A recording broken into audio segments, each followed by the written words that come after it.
Welcome to Frances Quilts, the site dedicated to the wonderful art of quilting, with a few other fun things thrown in as well.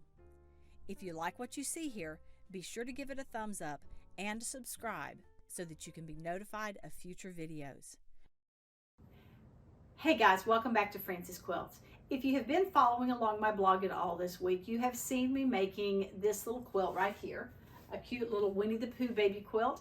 I needed something that was quick and easy, and this was the design that I ended up with. So now I'm ready to quilt it, and I thought you might enjoy seeing that process. Just a few little short segments on each of the different design ideas that I decided to use. The first thing that I did was just to quilt around the black areas, around the outline areas on here. I went around it 2 times because I want to make sure that the edges are well secured so that there are no issues when this baby quilt is washed and thrown around and who knows what's going to happen to it. So I quilted around those twice, and then I was ready to start working on the background.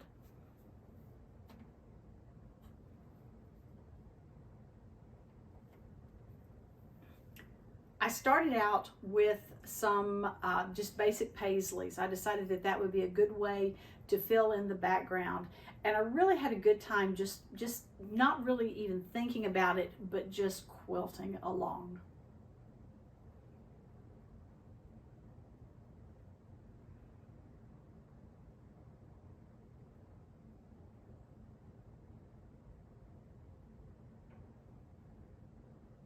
A paisley is a fun pattern to me when I need to fill in a big area. It fills quickly. You can make them big if you need them to be big. You can make them small if you need them to be small.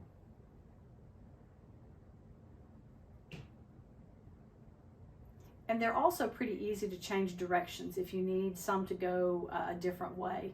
In this particular case, I decided that I wanted all the paisleys to point upwards.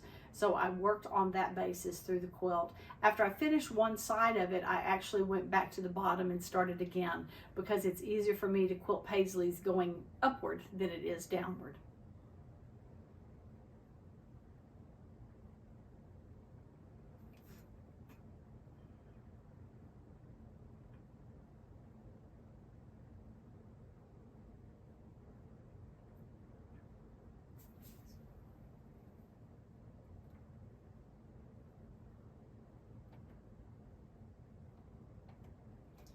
After the paisleys were quilted, I pulled out my ruler and did some stitching in the ditch on both sides of the blue.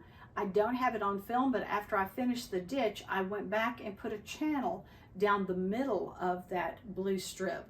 Again, using a ruler and stitching 1/2 inch in from each edge.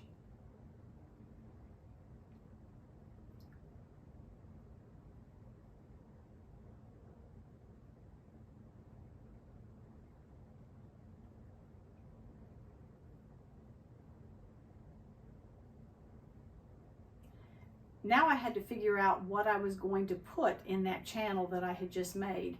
And after thinking about it for a few minutes, I opted for a simple wishbone. It is a fast and easy pattern for me to do, and I thought, let's just throw that in the middle. And it really did add some nice texture to the piece.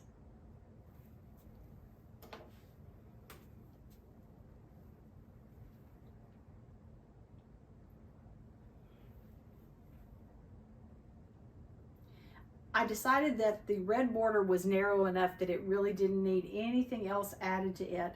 So now it was on to the squares on the outside. How was I going to quilt those? I kept thinking about maybe straight lines, but then thought, no, I really want to have a little bit more movement. So in the end, I decided just to quilt arcs. It took me a little while to figure out how I could quilt this without having to stop and start a lot of times. So I ended up quilting 2 of them at a time.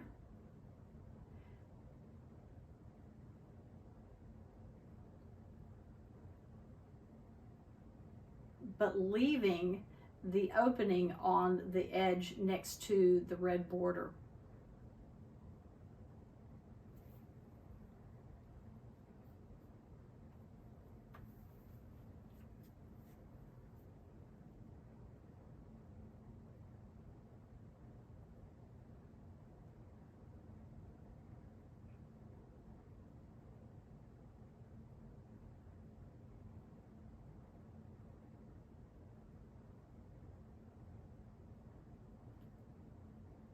Then once it was finished, it was easy just to quilt arcs from corner to corner along that red border.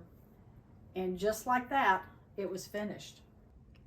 So let's take an up-close look. I love the texture that the paisleys brought to the background. I think that looks really nice. And then look in here at the design from the wishbones in that channel. That is just a great way to fill a border. And then finally, coming over here to the arcs from corner to corner, again, it was fast and easy, and I really do like the texture that it brings in. The only thing that I had to add after the fact was some quilting to Winnie's body. I decided that this area in here was just too big to not have some quilting in it, so I ended up adding a little bit of quilting there and in his shirt. But overall, I think he looks pretty cute. So that is the finishing of Pooh. He is now bound and ready to be washed, and I'm going to put a label on it and send him on his merry way. I can't wait to see the little boy that this is for, enjoying this quilt over the years. And I will remind you, as always, if you're interested in using rulers in your quilting, you might take a look at my online course, Keeping It Straight, 8 Ways to Use a Straight Edge Ruler. I'll leave information at the top of this video and then also in the show notes below. Thank you for joining me here on Frances Quilts, and I hope to see you next time. Remember, if you like what you've seen, be sure to give it a thumbs up and subscribe. Please check out my website and daily blog at francesquilts.com, and I can be found on Facebook and Instagram at Frances Quilts. Thanks so much for joining me. Hope to see you again soon.